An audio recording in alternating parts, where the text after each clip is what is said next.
Hi, Orange Girl here with another scrapbooking process video for you. I am working with a cut file from the Cut Shop. I'm up on the blog today, and I'd like to start out by showing you this picture of my daughter. That was just a little sneak peek. You'll see more of it later.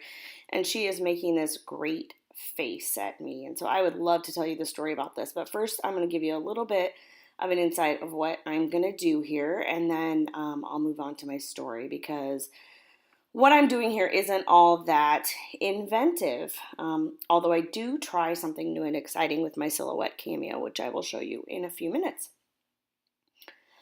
So what I have here is I have the 6x6 pad by Dear Lizzy. It's a Stay Colorful collection, which is one of the most, I think it's her newest one that's out.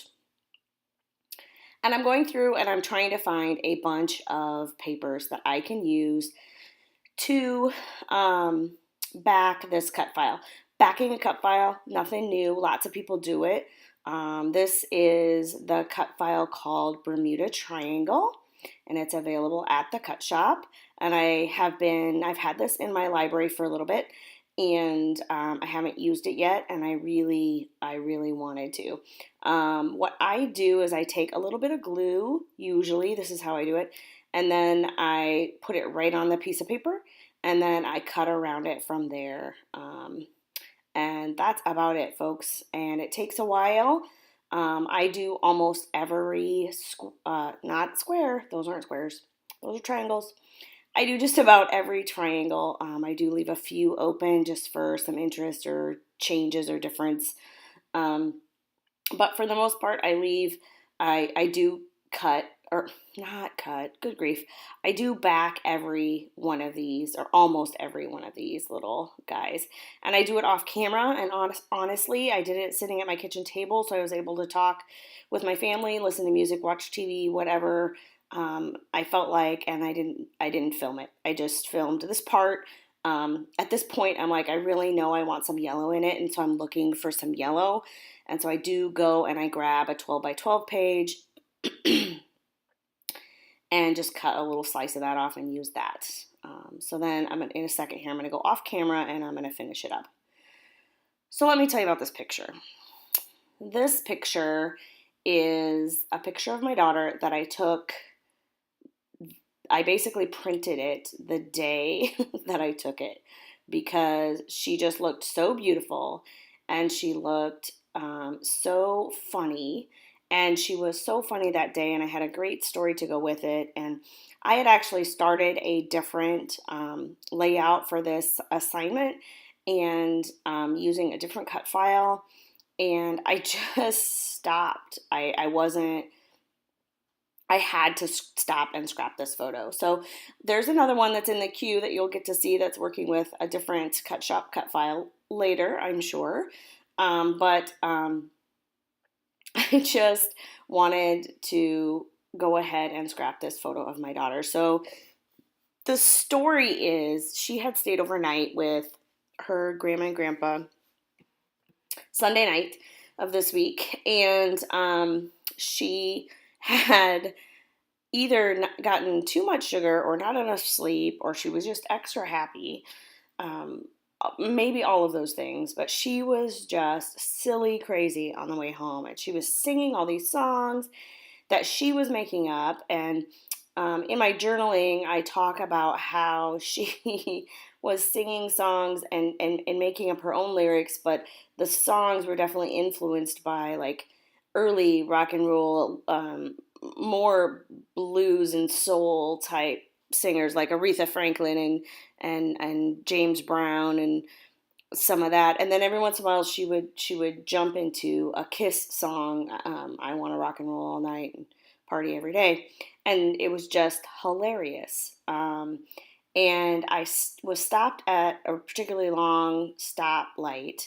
And so I was texting her dad about it and saying that she was freaking funny. And she was reading over my shoulder and I didn't know it. And I caught her. And so I just turned around and snapped this photo, and she's looking at me like, what are you doing? Like, really? Kind of. And so I just wanted to tell that story because it's something that she does, even though it's an everyday story, it is something that she does quite often, to be honest, is get really silly and creative and um, funny and dramatic and all of those sorts of things. But I really wanted to talk about that in this story with this great photo. So what I've been doing is going through the ephemera that comes with this collection, and I've been going through trying to figure out what I'm going to do for my title.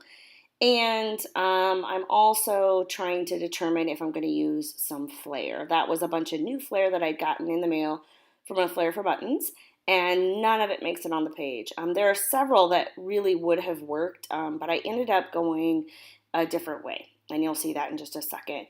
And a few moments ago here, I pointed around the outside of my layout, saying in my head that I was gonna journal probably all around that white space, and that's what I end up doing. But this is the cool new thing that I did, new to me. Other people do it. I used my sketch pen. Here it is, and I typed it up in my Silhouette software, and I had my sketch pen print that on there. Pretty cool, right? So I was able to create a square and then have the text go around that square and then have my Silhouette cameo printed out, because it was kind of a long story, and so I knew I wanted to type it up, and I just didn't think it was going to work on the page. Like as strips or something. If I type it up, then it just works a little bit better because you can get more on the page. But I didn't think strips were going to work and fit into the design at all. And I kind of wanted to use the space around the outside, but I wasn't sure how to do that. So then I did that, and it worked out really cool. So if anybody wants to know how to do that, a friend of mine showed me how, and I can show you how. I can do a video about that if you want to see it. If that's something that you want to see, you go ahead and just ask a question or suggest it in the comments, and I will put that in a video at some point.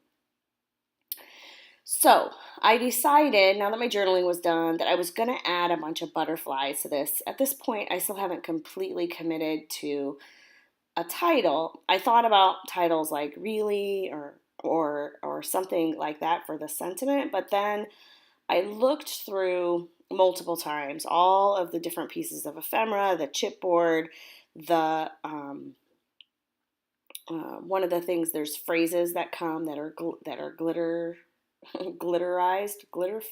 that have glitter on them, um, and that come in the collection. And so I end up using one of those phrases. So you've probably seen it already come up here a couple of times, but I'm using some just cheap foam to put behind my photograph.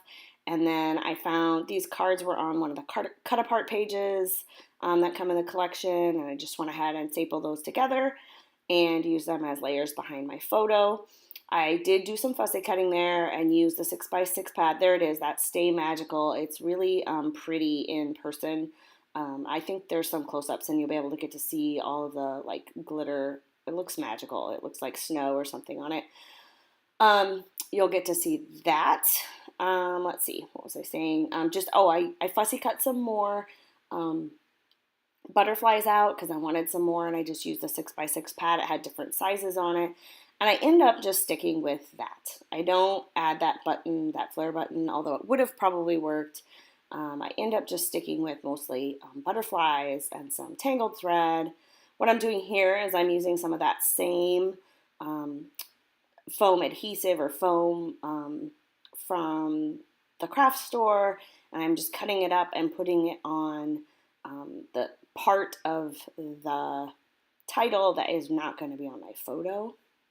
And I decided I better just start gluing everything down. So I'm using my adhesive. It's Scotch Quick Dry in a fine liner bottle, and I am gluing all of those things down.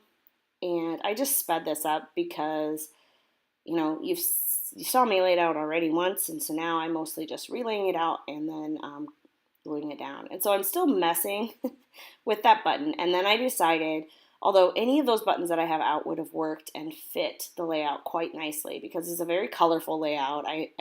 I almost didn't put that striped paper in the back, but I decided I was just going to go for it and add all the color that I wanted. I end up just cutting out another butterfly and putting that there by that Stay Magical title. And I'm almost done. All I have left to do over the next few minutes here is finish gluing things down, and then I add some sequins. I have some Spiegel Mom Scraps sequins that um, I have pink and kind of a light pink and yellow. And then I'm taking some yellow and pink thread and I'm putting it in 3 or 4 different places around my layout. I did some pink upper right corner there of my photo, and now some yellow bottom right, sorry, upper left, bottom right. Not sure what I said there. And gluing that down. And then I'm going to put a whole bunch of thread behind the Stay Magical, and I just kind of mix it all together, and it's just those 2 same colors, the pink and the yellow, and I'm just putting a bunch of it, mixing it all together and putting a bunch behind that to help it, because it is white, mostly I wanted to help it stand out a little bit, but also it just gives it, I don't know, a little bit of a base, I guess. I don't know, I just like it. It makes it look a little bit more whimsical too. So, and then I'm just kind of gluing everything down, and I add this date stamp and the sequence, and I'm finished. So that's about it. And you'll get to see the close-ups and here in a couple of minutes. And when you see the close-ups, you'll be able to see what that journaling looks like, and you'll be able to see a cut file of this, not a cut file, a close-up of the cut file. Thank you. So that you can see it's kind of wonky triangles, which I like.